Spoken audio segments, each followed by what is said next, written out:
Dans le souci permanent de contribuer universellement au bien-être de l'humanité par les substances biologiques naturelles, l'ONG Savoie d'Afrique Plus et SAP Laboproduction, dont les spécialités sont le foie et les organes de reproduction du consultant international en phytothérapie, le sachant Tokenglele, alias Dr Gampin, vous invite à consommer son complément alimentaire que voici.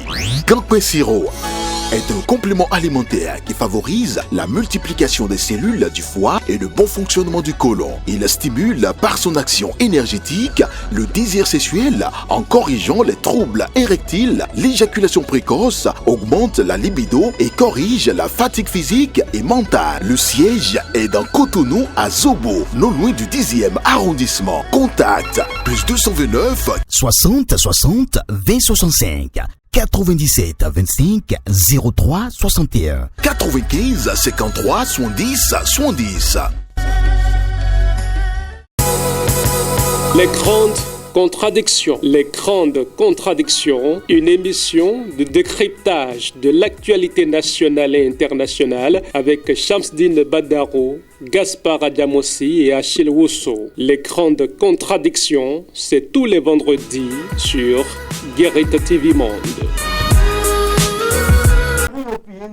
On va en parler dans ce numéro de votre émission Les Grandes Contradictions. Nous allons parler également de ces acteurs politiques qui intoxiquent donc ou qui dégradent le visage du Bénin au plan international. On parlera de la CSTB et pourquoi pas, on parlera également de ces Béninois qui sont donc décédés du côté de la Tunisie. Voilà le menu de ce jour de votre émission Les Grandes Contradictions. Bonsoir et merci de prendre le rendez-vous. On parlera également de l'élection à l'Arak. Achille Wusso, bonsoir. Bonsoir Jamzine. Gaspard Adjamossi, bonsoir. Bonsoir Jamzine. Nous allons parler de l'élection à l'Arak, mais bien avant, on va s'intéresser au sujet de Fawzia Sefou qui nous propose ce vendredi comme sujet de la rue Opine. Pourquoi certaines femmes considèrent-elles que le CS est un service rendu à l'homme? Gaspard Adjamossi, en tant qu'ancien. Non, mais je ne rentrerai pas dans l'esprit des femmes pour savoir pourquoi elles pensent ainsi. Et pourquoi on vous considère de cette manière? Non, je ne sais pas. Vous les hommes, hein? Oui. Non, nous les hommes. Oui, je ne comprends pas. Mais vous savez, si la femme pense que c'est un service rendu à l'homme par rapport au fait qu'elle lui donne le sexe, ça peut se comprendre. Parce que vous savez, c'est presque indispensable à l'homme. Et donc, si l'homme peut trouver satisfaction du côté de la femme peut estimer que, vous savez, la femme résiste plus à l'acte sexuel que l'homme. Pas tous les hommes, hein. Oui, non, bien. Les hommes comme vous, bien entendu. Évidemment, ne sont pas accros. Voilà. Et donc, bon, la femme peut penser ainsi. Encore que les hommes aussi pensent qu'ils rendent service aux femmes en étant avec elles par rapport à l'acte. Donc, chacun pense ce qu'il veut de l'acte. Hein. Bon, si certaines femmes pensent comme ça, moi, je ne leur donnais pas ce raisonnement. Et votre expérience personnelle, le résultat est quoi? Non, moi, je n'ai pas fait l'expérience où quelqu'un pense qu'on m'offre un cadeau. Non, je ne crois pas que quelqu'un ait pensé cela. De toute façon, comme je l'ai dit, je ne suis pas rentré dans le cœur de quelqu'un pour savoir qu'on me rend service en me satisfaisant. Donc, Montréal peut s'exprimer heureuse. Oui, pourquoi pas. Toujours fidèle. Ah, si vous le dites, moi je...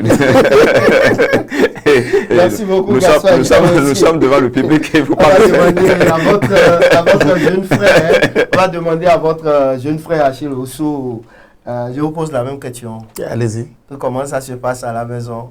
À la maison? C'est un service? je ne sais pas. On voudrait un service? Parce que moi, j'ai jamais laissé une facture à payer à la fin. Donc, je ne sais pas si c'est un service. Et au dehors? Bon, est-ce que j'en ai l'habitude? Pourquoi la réponse par rapport au dehors là? Je ne sais pas pourquoi vous posez la question par rapport au dehors. La question devait se poser par rapport à la maison. C'est tout. Non. Bon, c'est vous qui cherchez. En connaissant Tata Viro, on sait que bon. Permettez-moi de répondre à la question. Mais nous sommes dans la question. J'ai deux raisons qui, selon moi, pouvaient justifier pourquoi les femmes pensent que elles font du cadeau à l'homme en lui donnant le sexe. parce que dans les considérations, vous constatez que le sexe pour l'homme est pratiquement un besoin, alors que pour la femme, c'est un acte de plaisir. C'est un acte de plaisir. Je ne comprends pas la partie là. Oui, l'homme a plus besoin donc du sexe que la femme. Et vous avez, en fait, je voudrais emprunter un pan de l'analyse de Gaspard qui disait tout à l'heure que les femmes résistent et les hommes sont plus portés vers le sexe. Et donc, l'homme a besoin donc du sexe pour son équilibre, un équilibre psychique, pour son épanouissement. Alors que bon, vous constatez que pour la femme, ce n'est pas aussi le cas. C'est la première raison. La deuxième raison, c'est que culturellement chez nous, vous constatez que c'est nous les hommes qui faisons le premier pas. C'est nous qui allons solliciter. Et donc, vous savez, la main donc de celui qui donne est toujours en haut et celle de celui qui reçoit est toujours en bas. Donc, on se fait beaucoup plus petit par rapport à cette demande-là et par rapport donc aussi à l'offre. Donc, celle qui donne... Vous généralisez ou vous prenez votre cas? Non, je généralise. Donc, puisque c'est discutable ce que vous dites. Ou bien hein? vous brutalisez pour l'avoir? Vous ne négociez pas? Pas du tout. Alors, on fait les choses correctement. La dame même, elle réclame. Hein. Ben, faire les choses correctement veut dire quoi? Il faut assumer. Il faut faire ce que vous devez faire. Alors, mais c'est de ça que je parle. Donc, en faisant ce que vous devez faire, vous... donnez à la femme qu'on appelle toute la garantie qui lui permet donc de vous faire le retour. Donc, et c'est de cela. Si la dame, si elle est contente et elle voit qu'elle peut faire confiance à son homme, elle se sent... Vous ne constatez pas que c'est après de petits cadeaux, de petits gestes, de bonnes manières que la femme, que ce que vous dites là est observé? Pas forcément. Ah bon, lorsque vous êtes un homme au complet, comme nous autres, hein, et vous voyez... Être au complet, c'est dit. Les choses viennent naturellement. Ah bon? Gaspard Diamossi, pour conclure ce sujet... Vous voulez ajouter quelque chose? Non, il faut souvent, sauf qu'il y a plusieurs... pour obtenir le cesse, il faut toujours donner des cadeaux, il faut. Non, ça pas forcément.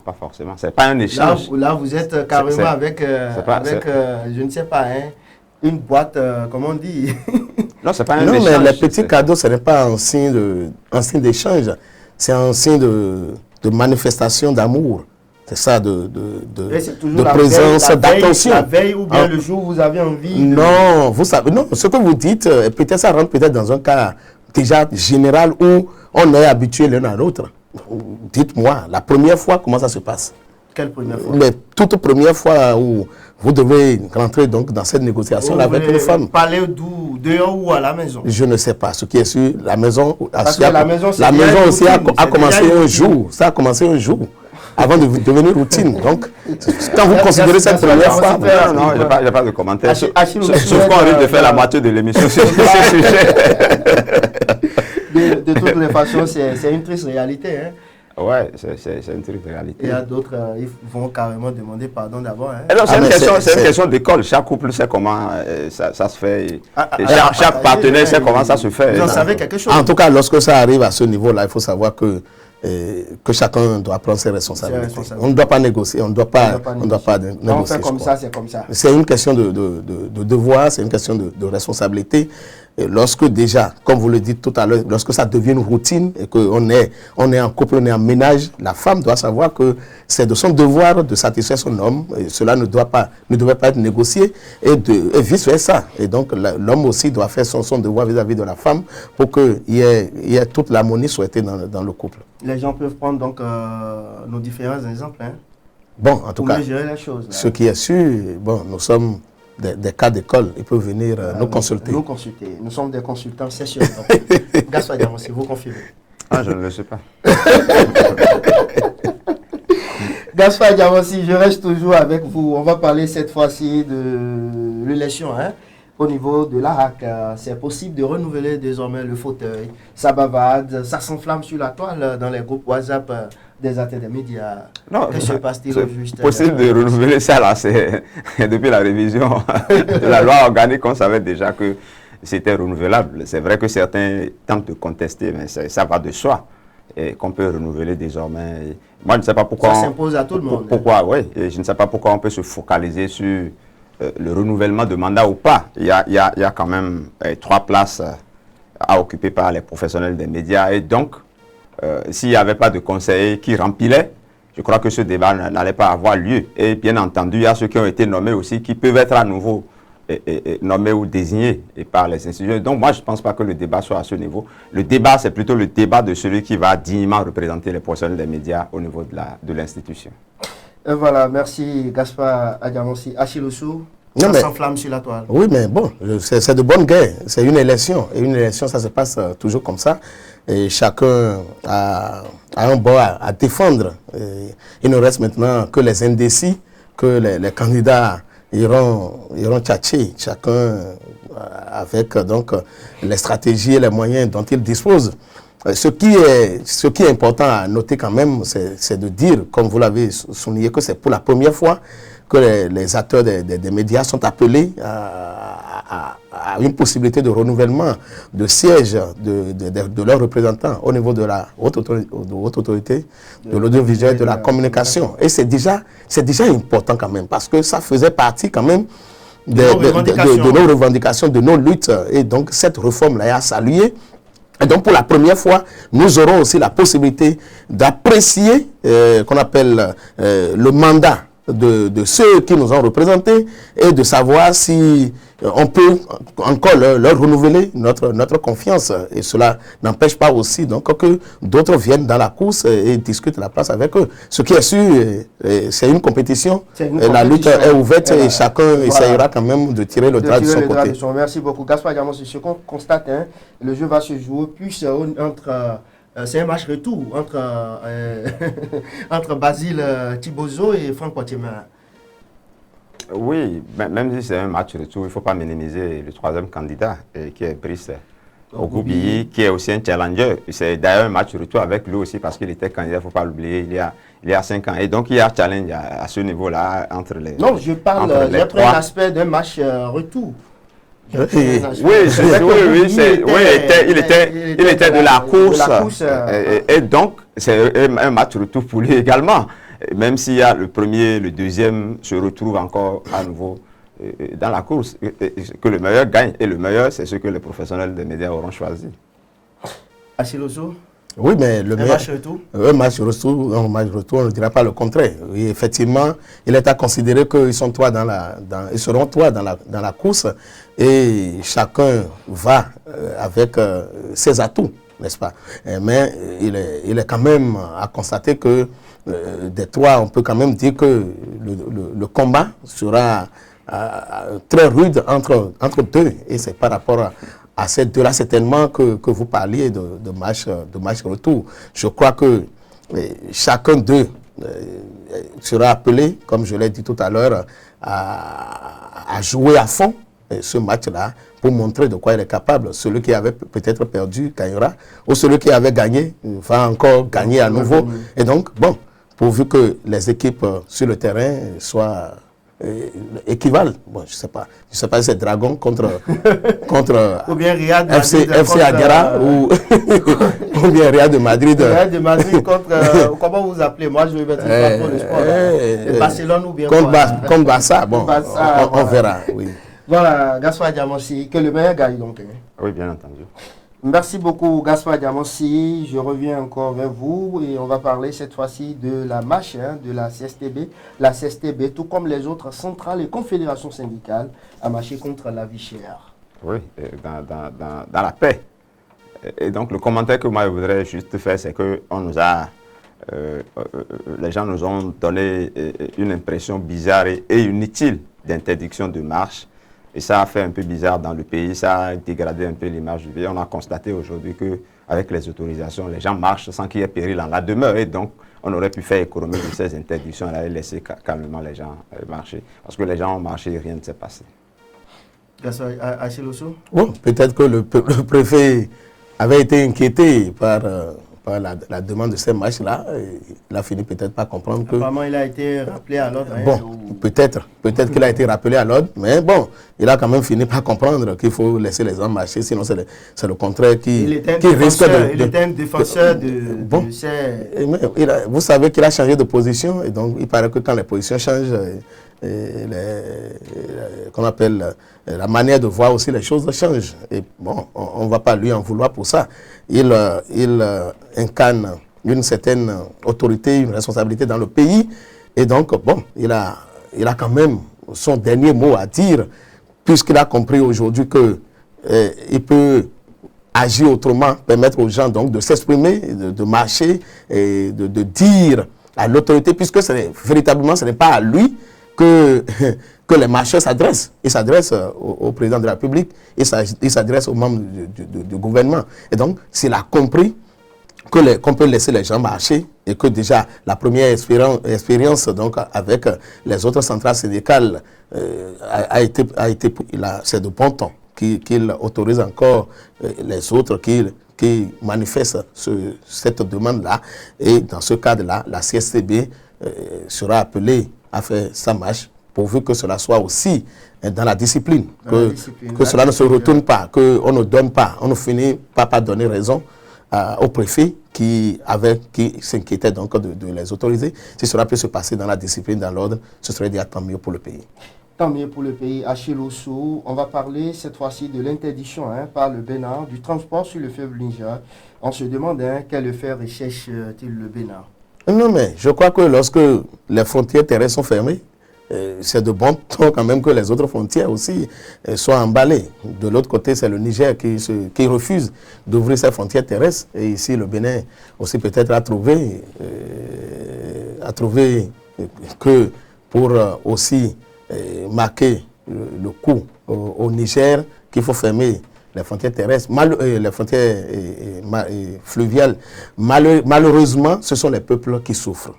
Malheureusement, de chauvinisme de part et d'autre, je ne sais pas ce que nous allons finalement en gagner, mais nous avions pensé, nous avons cru qu'avec qu'on appelle la situation qui avait prévalu par rapport donc au pétrole nigérien qui devrait aller en Chine, et que finalement les deux parties ont réussi à se rencontrer, à discuter. On avait pensé que cela allait contribuer à dégeler un peu la situation, mais malheureusement on constate que ça a perdu. Bon, il paraît que la communauté musulmane au Bénin se propose pour une médiation dans cette crise-là. Vivement que le président de la République saisisse aussi cette manche-là et mettre les gens à contribution pour que la paix revienne vraiment entre les deux peuples, qui sont des peuples quand même frères. Nous l'avons toujours dit, et je crois que personne ne gagne dans cette affaire-là. Le Bénin paie, le Niger paie également. Gaston aussi. Non, le constat que moi je veux faire, c'est qu'il y a à nouveau l'escalade apparemment entre les deux pays, parce que avec le dégel des barils de pétrole du Niger, on a pensé un peu que les choses allaient dans le bon sens, mais brusquement, le Bénin prend encore une mesure qui tend à montrer que la tension n'est pas encore baissée entre les deux pays. Je crois que c'est dommage, c'est vraiment dommage. Et ce n'est pas, quand on parle du Bénin, du Niger, mais en réalité, cette guerre-là n'est qu'entre les dirigeants, c'est pas entre les peuples. La preuve, quand on dit fermeture des frontières, on a constaté, j'ai suivi un reportage, on a constaté que de part et d'autre du fleuve, les gens circulaient dans les deux sens et commerçaient. Et donc, c'est les peuples qui souffrent par, je dirais, la rigidité des dirigeants. Et moi, je pense beaucoup plus, et je suis sévère quand je le dis, du côté du Niger. Parce qu'on a une junte illégale, on a des militaires qui ont retourné l'arme qu'on leur a remis pour la sécurité du peuple. Ils ont retourné l'arme contre le peuple, ils ont pris le pouvoir. Aujourd'hui, nous sommes en train de parler de la situation. Oui, c'est ça qui a engendré tout ce que nous disons, parce que des responsables illégaux qui essaient de poser des actes. C'est eux qui sont nigériens et ils maîtrisent mieux la situation. Aujourd'hui, on est non seulement on est sous-régional, on est dans la globalisation. Et donc la preuve, la situation au niveau de l'AES. Non, ça là, c'est une fuite en avant. Est-ce que l'AES, est-ce que ça concerne les peuples? C'est une fuite en avant de faux dirigeants, de putschistes. Merci beaucoup, Gaspard. Très rapidement, me fait signe déjà de l'autre côté. Décès des migrants béninois au large de la Tunisie. le Bénin compte rapatrier ses ressortissants. Oui, c'est toujours ce que nous disons, c'est toujours la faute des dirigeants, parce que s'il y a un mieux-être dans votre pays, si vous vous sentez à l'aise, vous n'allez pas chercher l'Eldorado ailleurs. Et donc, c'est quand il y a de ces genres de situations que les gens sont obligés de migrer. Et au risque, moi j'ai passé l'âge d'aller en aventure. Merci beaucoup, Achille Ossou, très rapidement. Moi, je ne sais pas pourquoi on retourne la baïonnette contre les dirigeants dans cette affaire de mort de migrants. Parce que je me pose toujours une question. Comment vous pouvez choisir vous-même de mettre votre vie en péril? Vous prenez des bacs de fortune pour vous rendre en Europe. Mais ça ne se comprend pas. Et on pense que c'est parce qu'il y a la misère, en Afrique. Mais c'est pour la première fois d'ailleurs que, bon, de façon officielle, on apprend que c'est des Béninois. Sinon, bon, je ne voyais pas des Béninois aussi dans cette aventure. C'est les Sénégalais, les Maliens, qu'on citait, etc.